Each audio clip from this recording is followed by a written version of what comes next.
दोस्तों हमारी आज की इस वीडियो का टॉपिक रहेगा पेटल्स ऑफ ब्लड। इस नॉवेल को लिखा है गूंगी वाथ यांग ने। ओरिजिनली इस नॉवेल को इंग्लिश लैंग्वेज में लिखा गया था और इसको पब्लिश करवाया गया था 1977 केन्या में।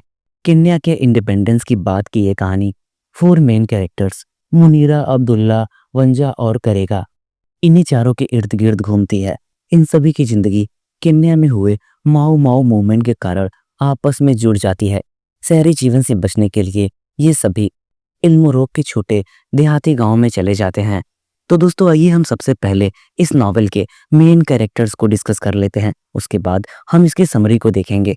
हमारा पहला कैरेक्टर है मुनीरा। ये एक स्कूल टीचर है और इल्मोरोक गांव के स्कूल में पढ़ाता है।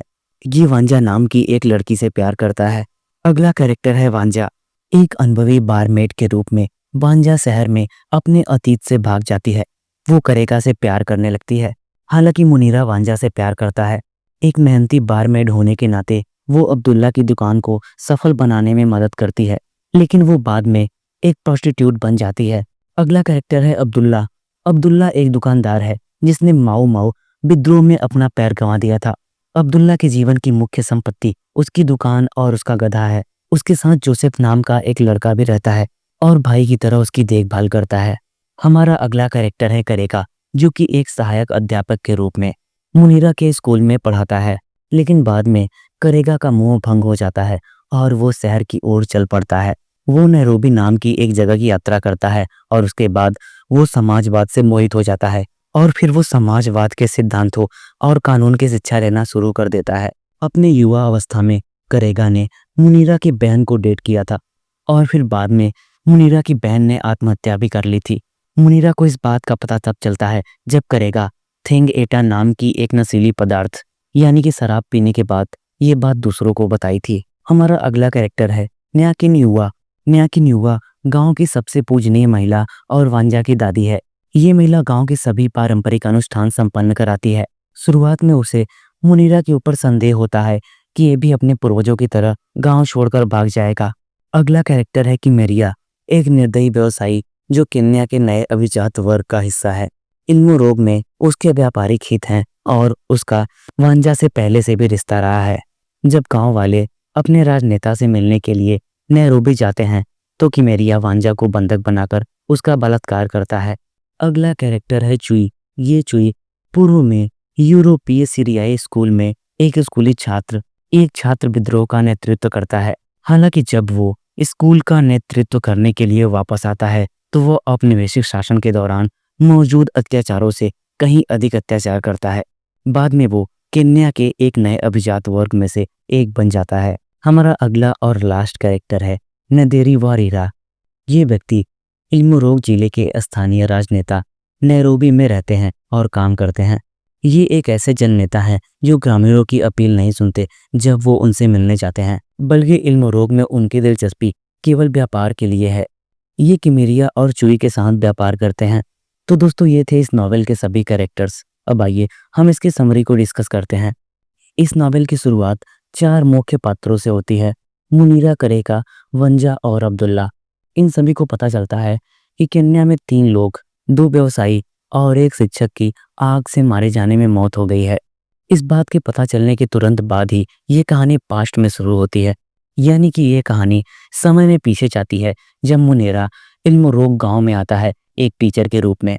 जब मुनीरा गांव में एक स्कूल टीचर के रूप में काम करना शुरू करता है तो लोग शुरू में उस पर भरोसा नहीं करते, क्योंकि गांव वालों को लगता है कि जैसे बाकी टीचर्स गांव छोड़ के चले गए थे वैसे ही ये भी एक दिन चला जाएगा। इस संदेह की वजह से गांव के बहुत कम ही बच्चे मुनीरा के स्कूल में पढ़ने के लिए जाते हैं। हालांकि मुनीरा बाकी टीचर्स की तरह नहीं है, वो उसी गांव में रुकता है। वो उस गांव में अब्दुल्ला नाम के एक व्यक्ति से दोस्ती करता है। अब्दुल्ला के पास एक छोटी सी दुकान है और साथ ही एक छोटा सा बार भी है। शहर में सबसे बुजुर्ग और सबसे प्रतिष्ठित महिला न्याकिन युवा की पोती वांजा वहां पर आती है। वांजा एक एक्सपीरियंस्ड यानी कि अनुभवी बारमेड है। मुनीरा को वांजा से प्यार हो जाता है। हालांकि मुनीरा पहले से ही शादीशुदा था। वांजा अब्दुल्ला की मदद करने का सोचती है। वो शहर में अपना काम छोड़कर अब्दुल्ला के बार में काम करना शुरू कर देती है। वांजा के काम करने की वजह से अब्दुल्ला के बार में अच्छा खासा प्रॉफिट होने लगता है। करेगा नाम का एक युवक मुनीरा को ढूंढने के लिए इल्म रोग पहुंचता है और उससे उसके पुराने स्कूल सिरियाना के बारे में पूछता है। मुनीरा के साथ एक सीक्रेट रिलेशन रखने के बाद वांजा एक बार फिर से निराश हो जाती है और इल्म रोग छोड़ देती है। जिस साल वांजा गांव छोड़कर जाती है उस वर्ष गांव में बारिश नहीं होती। बारिश ना होने के कारण पूरी फसल खराब हो जाती है। इस समस्या से बाहर निकलने के लिए करेगा गांव वालों को प्रेरित करता है कि वो लोग अपने सांसद से बात करें। करेगा की बात मानकर गांव वाले नैरोबी जाते हैं अपने नेता से मिलने के लिए। नैरोबी की यात्रा सभी के लिए बहुत कठिन होती है। अब्दुल्ला के दुकान पर जोसेफ नाम का एक लड़का भी काम करता है जिसे अब्दुल्ला अपना भाई मानता है।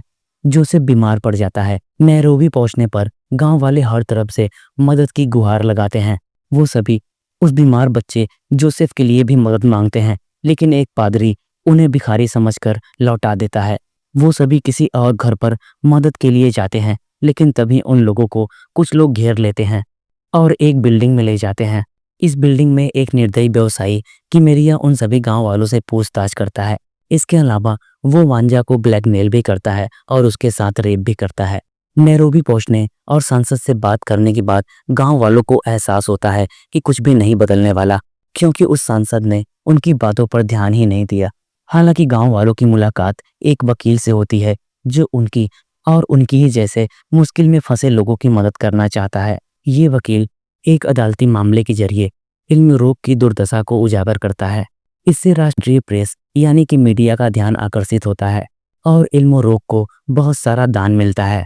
फाइनली इल्म रोग में बारिश आ जाती है और गांव वाले प्राचीन रीति रिवाजों और नृत्य के साथ जश्न मनाते हैं। इस दौरान करेगा उस वकील को पत्र लिखता है जिसने गांव वालों की मदद की थी।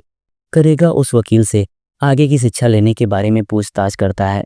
बारिश का जश्न मनाने के लिए न्याकिनुआ यानी कि वांजा की दादी थांग एटा नाम के एक नशीले पौधे से शराब बनाती है और सभी गांव वाले पीते हैं। नशे में करेगा बताता है कि वो मुनीरा की बड़ी बहन मुकामी से प्यार करता था। मुकामी के पिता करेगा को नीची नज़र से देखते थे क्योंकि करेगा का भाई माओ माओ मूवमेंट में शामिल था। मजबूर होकर करेगा और मुकामी को अलग होना पड़ता है और फिर वो दोनों एक दूसरे से कभी नहीं मिलते। इस अलगाव से मुकामी को बहुत दुख होता है क्योंकि वो करेगा से बहुत प्यार करती थी और इसलिए वो एक खदान में कूदकर आत्महत्या कर लेती है। मुनीरा को इस बारे में कुछ भी नहीं पता था। वो पहली बार ये सब सुनता है। बाद में कोई विमान गांव में दुर्घटनाग्रस्त हो जाता है। इस दुर्घटना में अब्दुल्ला का एकमात्र और प्रिय गधा मारा जाता है। उस विमान के मलबे की जांच करने के लिए बाहर से बहुत लोग आते हैं। वांजा अब्दुल्ला से कहती है कि वो बाहर से आए हुए लोगों को अपने बार में इनवाइट करे ताकि सभी लोग थांगेटा पी सकें। अब्दुल्ला ऐसे ही करता है और बहुत सारे लोग उसकी शराब को चखने के लिए उसके बार में आते हैं। मुनीरा को करेगा पर गुस्सा आता है क्योंकि उसकी बहन ने उसी की वजह से आत्महत्या की थी। साथ ही उसे ये भी पता चलता है कि करेगा और वांजा के बीच कुछ चल रहा है। इसलिए मुनीरा ये प्लान बनाता है कि वो स्कूल से करेगा को निकलवा दे। बाद में करेगा इल्म रोग छोड़ देता है। इल्म रोग में विकास का दौर शुरू होता है क्योंकि सरकार गांव से होकर ट्रांस अफ्रीका सड़क का निर्माण करना शुरू करती है। इस सड़क के बनने के कारण व्यापार में वृद्धि होती है। करेगा भी इल्म रोग लौटता है और बताता है कि कारखाने में काम करने की वजह से उसे शराब की लत लग गई है और फिर बाद में उसे कारखाने से निकाल दिया जाता है। इल्म रोग में बदलाव तेजी से होता है और गांव न्यू इल्म रोग शहर में बदल जाते हैं। किसानों से कहा जाता है कि उन्हें अपनी जमीन के कुछ हिस्से गिरवी रख देने चाहिए ताकि उनका क्षेत्र सीमित हो सके। साथ ही फसल उत्पादन के लिए सभी को बैंक से कर्जा भी दिया जाता है। गांव की बुजुर्ग और प्रतिष्ठित महिला न्याकिनुआ की मृत्यु हो जाती है और बैंक वाले उसकी जमीन लेना चाहते हैं, लेकिन वांजा अपनी दादी की जमीन बचाने के लिए खुद का व्यवसाय बेचकर बैंक को पैसे चुका देती है और उस जमीन को ले लेती है। इसके बाद वांजा शहर में एक वेश्यालय यानी कि प्रोस्टिट्यूट हाउस खोलती है और वो खुद भी एक प्रोस्टिट्यूट बन जाती है। मुनीरा एक बार फिर से वांजा के पास जाता है ये देखने के लिए कि वांजा के मन में अभी भी उसके लिए प्यार है या नहीं, लेकिन वांजा अब एक प्रोस्टिट्यूट बन चुकी है इसलिए वो केवल पैसे का डिमांड करती है। मुनीरा वांजा को पैसे देकर उसके साथ यौन संबंध बनाता है। करेगा भी वांजा से मिलने के लिए चाहता है। उन दोनों के मन में एक दूसरे के लिए अभी भी फीलिंग है, लेकिन अब उन दोनों का जीने का तरीका अलग हो चुका है।